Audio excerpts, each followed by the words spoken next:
it didn't feel like the host overshadowed the title character.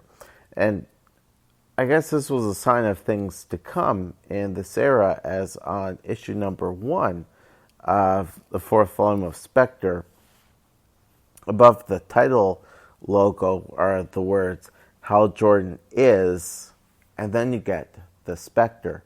So this served to show readers that this was pretty well going to be a Hal Jordan book, a book in which Hal Jordan happened to take on the power of the Spectre.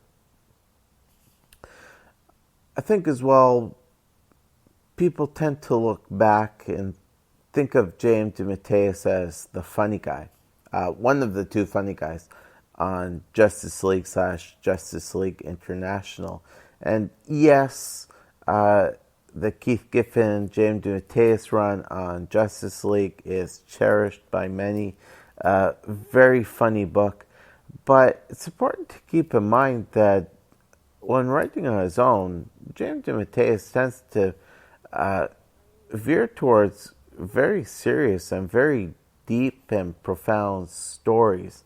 And I kind of wonder if, while he was releasing his 4th volume, there were a lot of fans who were still thinking about his time on Justice League and saying, well, this isn't really funny. To which I would say, well, why should any Spectre book be funny? I think what hurt Mr. DeMatteis was the fact that his volume was following much beloved run by one of the greatest Spectre creative teams in DC's publishing history. I think it's a pretty thankless job when you have to follow a run of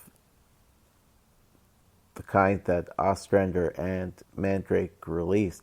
And if anybody was expecting that DeMatteis was going to veer away from the spiritual aspects of the Spectre and maybe do some more straight up comic book action, or maybe Fleischer Aparo type stories with the Hal Jordan Spectre, they were in for perhaps a rude surprise, and that Mr. DeMatteis got into some very deep spiritual concepts during his run, where he was looking at life, death, afterlife, God, the devil, reincarnation, what happened to the soul after one's physical passing.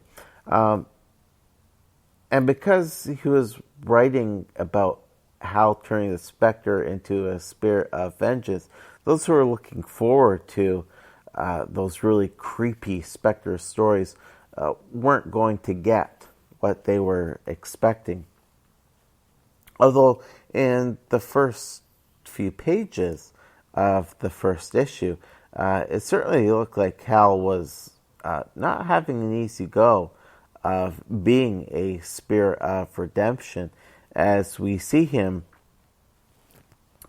scaring, perhaps the correct term would be terrifying, his quarry as he sicks a group of construct wild dogs upon his prey, and he tells the person to change their ways or else he will be back, and this time he will not hold his dogs back.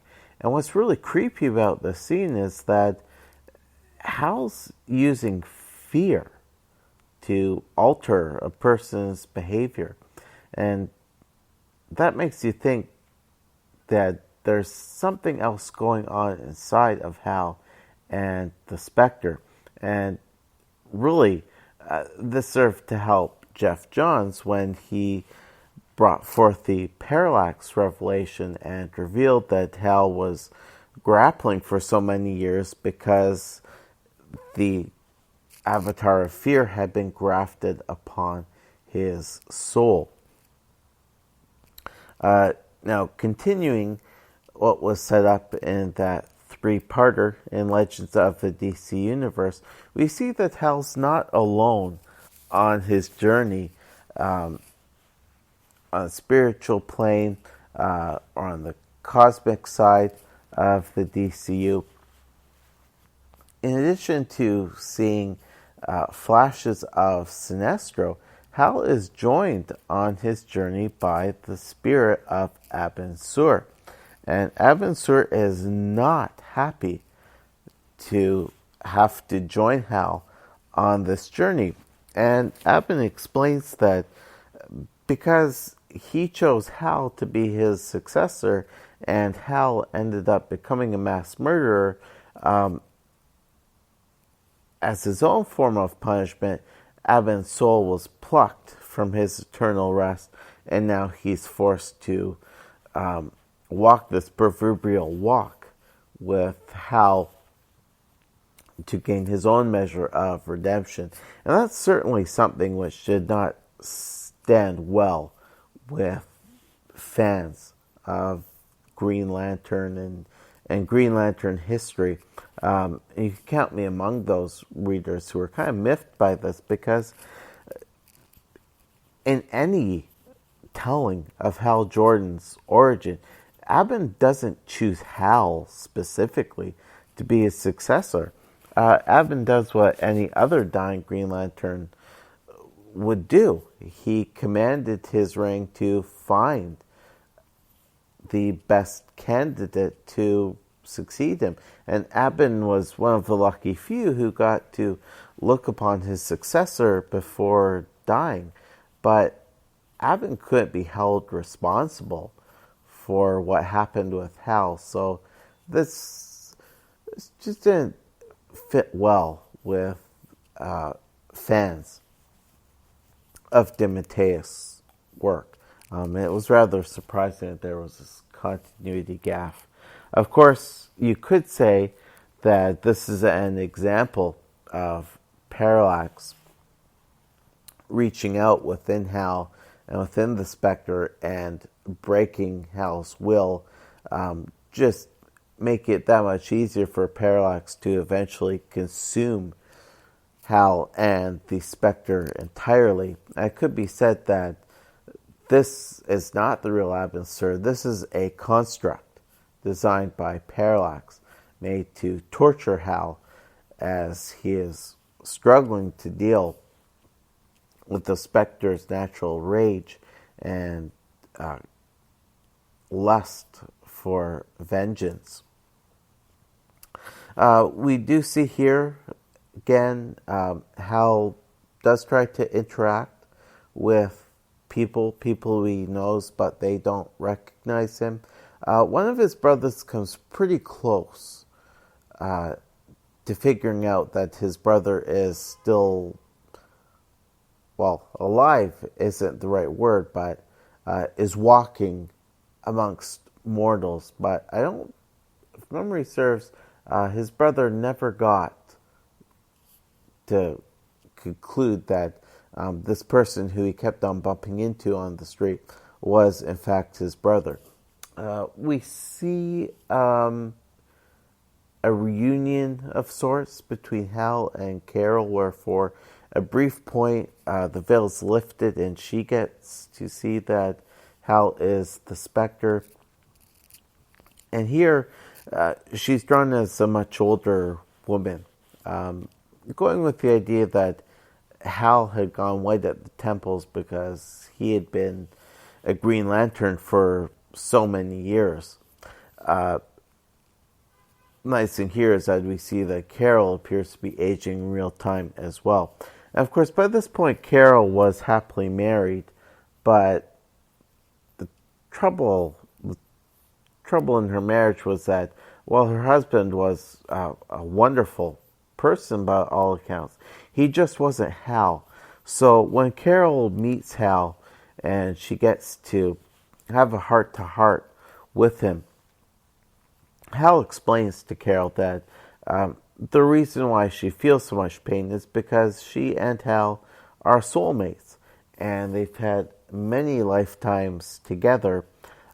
Just sadly, in this particular lifetime, their lives both went in very different directions, especially for Hal, with his downfall, death, and subsequent quasi-resurrection as the Spectre. But Hal explains to Carol that this is just one lifetime and that this time will come to an end eventually and they will meet again in the next life, which is comforting for DC fans, except it means that Hal and Carol actually have to die, and if we see them again, they'll be in completely different forms. Another supporting character is introduced in this fourth volume of The Spectre. Hal's other brother and his wife both die in, if memory serves, an automobile accident, and they leave behind a little girl named Helen. And Helen actually comes into Hal's custody. And as we learn, Helen has these burgeoning powers. Evidently, they're psychic powers because she can see Hal and she recognizes her uncle even when he's in the guise of the Spectre. As hinted at several points during the course of this series that she will eventually become a very powerful character and capable of doing many good things. And so it's up to Uncle Hal to be her guide. And it's nice. He's able to craft, I guess, a sort of a living space for her on the spiritual plane. And she comes with him and Abin on some of the adventures. Now, Helen is never seen outside of the series, and she is certainly not seen after Green Lantern Rebirth. And yes, stories like Infinite Crisis, Green Lantern Secret Origin, New 52, those realignments of time result in pretty well everybody's histories being changed in the DC universe.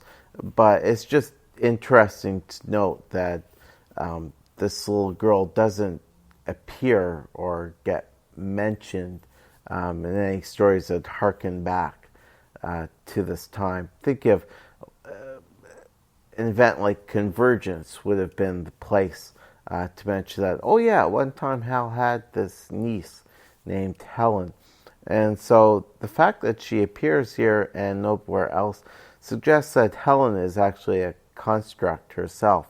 And I would extend my argument that Abin Sur's soul is a construct of Parallax by saying that Helen is a construct of the Spectre.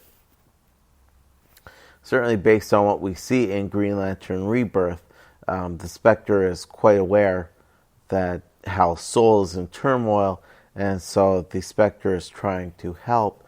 And my thought is that the Spectre creates Helen as a way of giving Hal some sort of reward, some sort of respite, way to help Hal build his spirit up. So while the Spectre is certainly making Hal believe that the Wrath is punishing Hal, at the same time, Helen is there to give Hal an opportunity to be responsible and to succeed in being responsible, and that he can take care of this innocent little life. And she brings a measure of happiness to his soul on this spiritual and cosmic odyssey. And it really is a cosmic odyssey in this book. DeMatteis takes the Spectre to all corners of the DC universe. Certainly very different from other titles that were on the bookshelves at the time. Now, Volume 4 of The Spectre lasted only 26 issues, so that's like 2 years plus change. And my thoughts in general on this whole